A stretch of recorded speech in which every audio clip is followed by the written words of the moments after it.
Hello everyone, good evening, and welcome to the wind down and the water down. The watered wind down. The watered wind down. I am hydrating. I am So sad. drinking wine. Is it good? It's just painful. I'm telling you, it's really painful. good. It hits the spot tonight. Mm-hmm. I need to go to Italy where everyone's drinking, whether they're pregnant or not. Yeah. Well, I mean, speaking of, we're Yeah. going to be talking about the Euro and European vacations. So, I know you're past the time where you should fly, but it seems like it's the right time to go to Europe, everybody. I know. It's kind of this weird, like, contradiction of what is happening sort of in our lives right now, because, like, we're over here dealing with inflation and saving and budgeting and all of this. But then on the flip side, a lot of people are taking advantage of having a strong dollar in Yes. Europe, which is such a rarity. And so they're, flying out to get designer, handbags and shoes at a discounted price because the dollar is so strong. But I keep thinking about then, like, the flight costs. I'm like, what about the flights? Those are so expensive right now. They are, and lots of flight delays and all that jazz. But I think it is interesting. I mean, to your point, like the euro and the dollar were the same. And in fact, the euro actually dipped below the dollar for a hot second, but they're basically at parity, which is crazy. We haven't had this buying power in Europe since 2002. Wow, yeah. Which is crazy. Yeah. I mean, and it sounds like a lot of people are going and, like, typically, I mean, not for everyone, not for some lucky few out there, but like a lucky few out there. People travel and you have to budget a little bit, like am I going to get the most expensive bottle of wine? Probably not, you know, or how many drinks am I going to allow myself, or, whatever it is. But now people are going and they're, like, splurging where they otherwise wouldn't, because it's a discount. It's an actual discount, right? Well, I mean, yeah, it definitely feels like it when you're over there. First Right. of all, you're not spending dollars, so it doesn't, I don't know, whatever I'm spending foreign money, it doesn't feel like It doesn't feel like real money anyway, which, I don't know, which doesn't help with budgeting. Right. But it's always tough. But yeah, I mean, I think it's nice that when you're over there now, like when you're spending 40 euro, you're spending about $40. So, and if you've budgeted, like you planned your trip maybe to Europe, I don't know, like 6 months ago, you definitely thought that, okay, I might be spending $100 per meal, which is really like 70 euro. I don't remember what the exchange rate was at the time, but just for, but you had budgeted more money, more US dollars in. Right. And now you can say, oh, well, I can spend 100 euro and I get more for that. Right. Which is awesome. it is awesome. I mean, this article that we're pulling from is from the Wall Street Journal, and it talks about one girl who flew out on, I think she had either points or she used the perks of a family member? She flew on standby. Her husband works in the airline industry. Okay, yes. So she got, the flight perks. So she didn't have to pay an arm and a leg to get a flight over. Right. But she went there specifically to get a specific designer handbag. A YSL bag. Oh my goodness. And so she got it for $1,833 US, which would have been $2,550 stateside. So that saved her $700. Yeah. I mean, yeah, and I think that there's certainly something to that. It's always been somewhat of a thing where if you were interested in buying designer duds, even when the euro was stronger than the dollar, when going to Europe, it would still cost somewhat less, like not as much. It wasn't $700 difference, but like it might be like $50 to $100 off depending on how much you were spending. Right. Like I had friends who would go to the Louis Vuitton store in Paris, or go shopping at all the Italian designers when you're in Italy, and then on top of that you get your VAT back, which is your value added tax, which is basically sales tax. But if you're coming to the US, you can get a VAT refund, which is a huge thing. And especially if you're spending a lot of money, it can add up. Totally. So you get to save money there too. So you're not paying the sales tax. Right. That you also would be paying in the US on those items. That's pretty awesome. Which is huge. Yeah. I mean, for me, I'm not like a huge designer. Like it just has never been like a big thing for me. Same. I have a couple like nice things, but they were actually like gifted to me. I've never like cared to go out and like get myself a designer whatever. Like I don't know what that is. It's just like not my thing. So like, you know, I wouldn't like recognize if someone had like that handbag and it was like I'd be like, did you get that at Zara? I don't know. I mean, it's just not one of my things. For me, it would be food. Yes. Well, I mean, that's a great thing. You can eat my way around Europe. You can spend more money on food and wine. Yeah, it would be drinking and eating. I mean, 100%. Yeah. But also in Europe, like hotel costs are up right now, just like they are here. But this is actually helping offset the cost of, you know, what hotels are. Right. So that's great. If you think about it, they're saying that hotel costs are up about 44% to last year in Europe, which is significant. But then if you were planning on spending 150 euro on a hotel room, and now that's $150, it's not the $180 that it was. Exactly. Yeah. And so you're saving money that you can spend on wine and food and other experiences. Oh my gosh. I mean, part of me like wishes like I was in like a situation right now where I could take advantage of this, you know, like pre-baby, pre-pregnancy, pre. You know what I mean? Yep. Like rewind, I'd be like looking for that one lucky ticket out there, you know, so I'll fly standby, whatever, you know, and just like go. Yeah. I would love, in my dreams, I was reading this article and I was like, oh, the travel bug, it's getting me. I want to eat all the foods and I want to see all the things, you know? Same. I know. I was having the same, I wouldn't say FOMO, but definitely, you know, I love a good European vacation. I love a good vacation. Let's just say that, period, end of story. And it definitely made me feel like there was one lady and her partner in the article that they talked about them taking the Orient Express. And that's always been like a dream of mine. Oh, thanks so cool. to Agatha Christie. Thank you. You know, and not the whatever, like 2019 version, like the actual book version that I read when I was like 13. I was obsessed with Agatha Christie for a period of time. You have to do it. But eventually we'll get there. Do it for your 13-year-old self. But they were talking about how it's, you know, $3,600 per person to take the train. Yeah. And how much less expensive it feels because you might have budgeted like $4,500 to pay for it, and now it's actually only $3,600. So it's kind of a good deal right now. It's now or never, Hillary. I wish. Yeah, I know. But I think, you know, and there's always things. I agree with you though when you're talking about the designer bags, like it's never been my thing, but I definitely have friends who have gone to Europe for that very reason. Yes. And now I feel like people are going to be going for even more that reason. Totally. Yeah.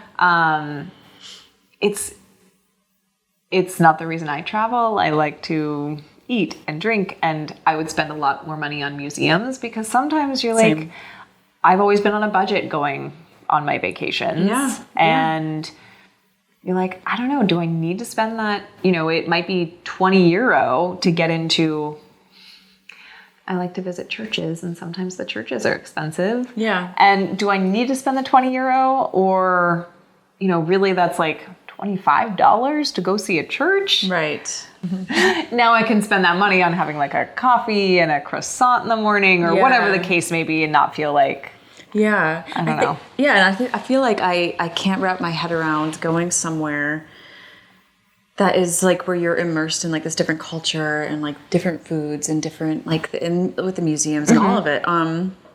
And like going and getting a handbag that exists everywhere, sort of. Right. Yeah. You know what I mean? It's not like like place specific. Yeah. Yeah, totally. I agree with you. So I feel like I'm almost like wasting like precious time doing that. And I understand like, I get it. And I like my husband's mom and sister, they love their designer stuff. I remember when they came to New York, I like wasn't taking into account how important it was they wanted to shop. Yeah.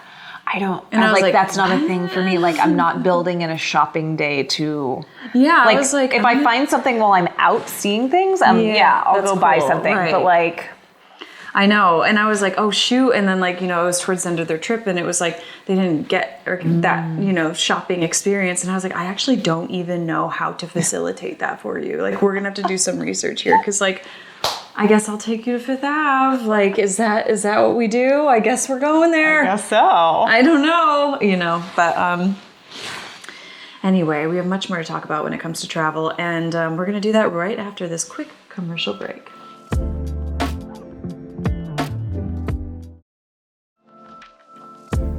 Welcome back, everyone. All right, we're going to continue talking about travel. In these like wild times, like the travel perks you can get because the dollar is strong in Europe, and then also like how expensive it is to be traveling right now. Yes. Like within the country, like international, like it just is, it's crazy. Yeah. For a multitude of reasons, right? Yes. I mean, I think it's great that there is parity with the euro and the dollar being the same price right now. Yeah. Same buying power. But to your point earlier, flights are still expensive. Right. And so in some ways, I feel like, are you actually, I mean, depending on what your flight options are. Right. But if you are paying like what the majority of us are, like full price for, which is like, it's up something like 50% right now. Yeah, it's crazy. I feel like maybe what you're saving is just offsetting like the cost. True. Yeah. It also might be a sunk cost if you had already planned, like you've already bought your flight and then you're not looking for new flights, but that's a lucky situation for sure. If you bought the flights when it was like pre-craziness and then you're like, oh my gosh, and now, everything's going to be like at a discounted price compared to what I thought it was going to be. Right. I mean, that's pretty lucky. You're very lucky. Yes. That's you. I mean, we were looking at going to California, and obviously it's not European, but, It's still travel. Still travel. It's getting out. And, to visit some family and friends. And the flights for the month of August were ridiculous. Really? Yeah. It was going to be $1,500 Oh. for just my daughter and I to fly because we have to buy her ticket because she's over the age of 2. Right. Also, she's, a person now and needs her own seat. Sit on my lap. We definitely took advantage of that for as long as we could. Yeah, we're in it right now. For sure. As much of a hassle as it is to have a toddler on your lap, you're like, yeah, I mean, I'm saving like at least $300 depending on where you're going. It's horrible. Yeah. I'm like, all right, you can go crazy on me and scream and cry. Sorry, everyone, but we're saving a lot of money by doing this. Totally. Yep.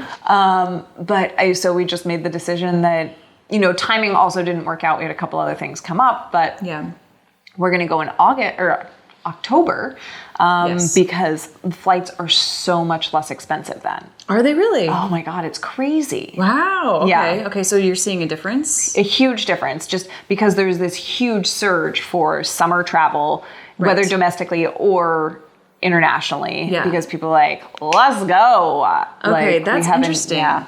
Yeah. We were looking at, this is kind of sad. My husband's British. His entire family hasn't met his daughter yet. And so because of the pandemic, mostly, right? Well, no, his mom did come and visit and meet her, but he has his sister, his nieces, his friends, everyone, no one's met his daughter, and she's 16 months old now. And I know that's really hard on him. And so we're like, okay, August, we'll try August. It's crazy. No. I mean, it's insane. It is literally 50% more. And it came out to something like $4,000 round trip or something to just go to England. Right. You know what I mean? And it's not actually that far. Right.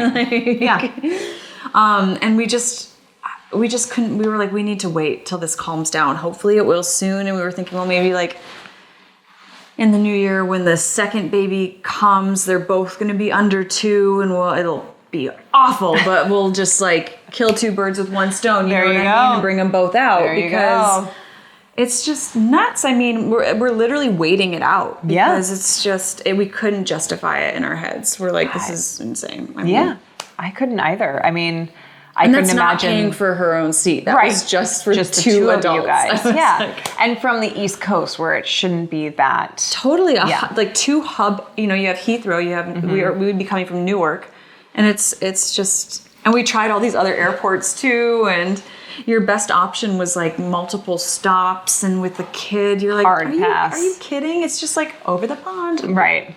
Literally. Over the pond.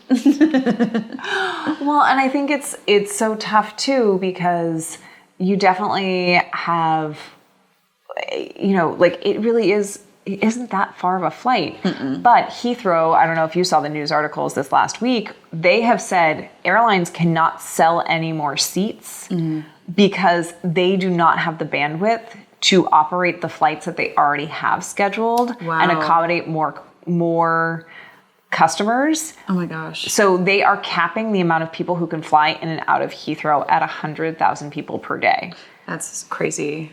I read something Delta specific similar to that the flights were being canceled at like a crazy rate and people were losing luggage and having to wait weeks to even get their luggage. Yes. Because trip has now happened sans luggage. Right. Yeah, and Delta, to your point, they are having such issues with hiring enough people for the flights that they had scheduled that they have started canceling flights and they're no longer adding new flights, even if there's the demand for them. Yeah. Yep. Through the rest of the entire year. I mean, that was hugely what we found. I mean, that's kind of another huge factor as to why we're not going, because when you're traveling with a kid as well, you have very specific things packed, you know what I mean? And it's different than when it's like just you. I mean, it would be horrible, obviously. It's like your clothes, you plan for this, your makeup, like whatever. But with a kid, it's like very different. Like you kind of need those things. And I'm like, we can't afford to like lose our luggage. You know what I mean? Right. I had a coworker who went on vacation just to Miami, and they lost her luggage, and she was there for a bachelorette weekend. And she got her luggage. So she went on a Thursday. Her luggage actually showed up on like Saturday night. So she had it for like a little bit of her trip. Okay. But I was like, well, did you bring your swimsuit and your carry-on? And she was like, no, why would I do that? And I was like, okay, I'm sorry. This is like, I don't know where I learned this or what happened to me, but if I'm going on a beach vacation, and specifically a place where if I'm going to the beach, either the first day I'm there or like the first full day or that day when I land. You basically live in a bathing suit, don't you? Yeah. I am bringing at least one bathing suit in my carry-on. That's smart, yeah. And a chain, and a dress. Right. Like I would bring a cotton dress that could be very versatile. Right. You can just throw it on. That you can just throw on. Because everything else then you get a little bit of time. Totally, yeah. But actually, funny story is the reason I have this dress. Yeah. Is because I was in New Zealand and my luggage got left at the airport. Did you plan this? No, I didn't. I literally just thought of this reason, like this story. Yeah. We were coming from Auckland to Wellington, and I was with a group trip with my dad and his friends, and we had a cocktail party to go to, and we'd had such good luck with all of our luggage coming from all the places that we were going. I didn't think that I had packed a cocktail dress in my luggage. Yeah. And I didn't think to put anything in my carry-on. Right. And we got there and mine was the only bag out of like 100 something bags that did not make it. Worst. And there just wasn't any options for me to borrow things from other people on the trip, which your dad's friends, wives. Yeah. It was, just wasn't quite the option. So I had to go shopping, and they had oh my God, I was so bummed. I went shopping with one of the women, and she was like, oh, I take my daughters here all the time because she's a Kiwi. And she was like, we'll go to these shops. We've got this. It's totally fine. Yeah. I could not find anything in my price range. Right. And so I bought this, which is not really a cocktail dress, but it has become one of my favorite dresses. It's perfect. From a New Zealand designer. And then I borrowed heels, and it was like I kind of turned it into what I needed it to. Yeah. But like it was one of those things where I lost my luggage. I rarely lose my luggage, and I also pretty much solely do a carry-on these days, like for my full luggage. Well, because now they've made it so expensive as well with that, like, I mean, they've made carry-ons smaller, you know, than what they were before. So even like actually the carry-on bag I used to have, like doesn't work as a carry-on anymore. I was like, how did that happen? Like I know there's space for it unless you like changed the plane, Right. but like, yeah, they have found ways to like get money out of you, you know, every which way. Adds to the cost of your trip. And also the time to get things at the baggage carousel. Yeah. Like, it always adds like an hour. Yeah, it's horrible. I mean, yeah, I cannot stand checking. If I don't have to check, I will not check. But when you have a kid, you have typically to check. have We started more checking things. again Yeah, exactly. when we started flying with her, and so now it's in this world. It used to be a little easier to do it, but yeah, now it's just. But we're going to take a quick commercial break, and we'll be back and talk a little bit more about summer travel and maybe some tips from Kem Hills on how we like to do our summer travel. That's right.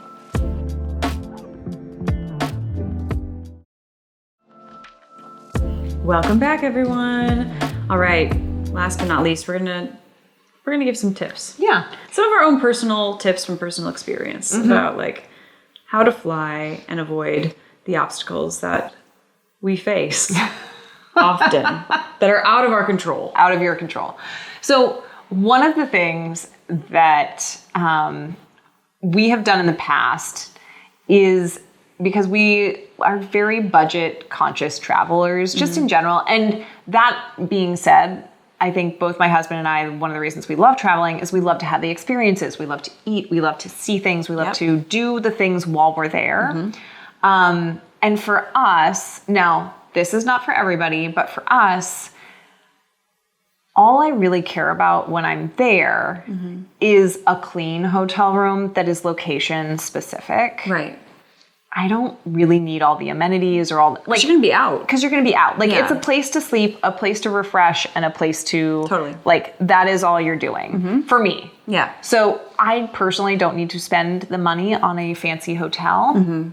Now, I mean, fancy hotels are great. Don't get me wrong. If I'm not paying for them, great. Yeah. But if I can have the option that's down the street, that's $100 cheaper. Totally. In my mind, that's $100 I can spend. Yeah. Doing on stuff. Doing stuff. Exactly. Totally. About like having experiences somewhere new, right? Because you're sleeping there, and that's not, we sleep here, and it's, you know, I'm right there with you. Yeah. So spend your money on the experiences and not on the hotel room. You know, safe and clean. Yeah. That's the important part. But everything else, you know, you don't want to come home with bed bugs. Yeah. Nobody does. I feel like my tip kind of circles back to what we were talking about before. It's like, if you are checking a bag, you're going somewhere for a long extended period of time, to be mindful about what you put in that check in your carry-on. And this is because long story short, my very first professional job when I was 18 years old was at Hong Kong Disney. And I flew out to Hong Kong by myself for a 7-month contract where I'd be living in Hong Kong. Okay, I've never been there before. And yeah, it was crazy. And so I get there, and my first day, you know, is the following day, and I didn't get my luggage. So I didn't have any of my clothes. I did not pre-plan for this. I didn't have anything in my carry-on. All of my makeup, like everything. And I was like, all my hair stuff. And all you want is to make a good first impression. Totally. You're meeting everyone for the first time. Yeah. So here I was trying to navigate my way around Hong Kong as this like 18-year-old, not that well traveled yet kid, basically. And I've never done this again. Always when I travel, I have like my Ziploc of essentials. Yep. Makeup basics, you know what I mean? And like hair basics, and then like you were saying with like the dress, like something that can like sort of you can use it for a couple different things. You know what I mean? Like you can dress it up, you can dress it down. And, you know, I've never made that mistake again because that was like gut wrenching. Yes. Like had to go buy all of this stuff I didn't need because eventually, you know, like however many days later my luggage came and I'm like, now I have all this extra stuff. Yeah. Yeah. Agreed. Yeah. That's my biggest travel tip. That is a great tip. It's true. I totally subscribe to that too. Yes. I love the bathing suit idea too. Yeah. Like I mean, come on. Also, sometimes you arrive before check-in. Yes. So, and they'll be like, you can't go to your room, but if you have that bathing suit, then you go lie by the pool and you wait for that room. Yes, you can. Okay? Have the bathing suit. All right, well, that is a wrap on another wind down. Thank you so much for joining us. We also want to remind you that you can catch us now on Distro TV, which is very exciting. Yep, we're live on Distro, so you can watch us live there. Hopefully you're joining us there now. Otherwise, you can catch us on Roku, Amazon Fire TV, Apple TV, or on your Apple or Android device. We're not going to stop reminding you, basically. Nope. But we will see you next week with some more interesting topics and wine and water for the next couple months. Thank you for joining us. We'll see you next week. Cheers.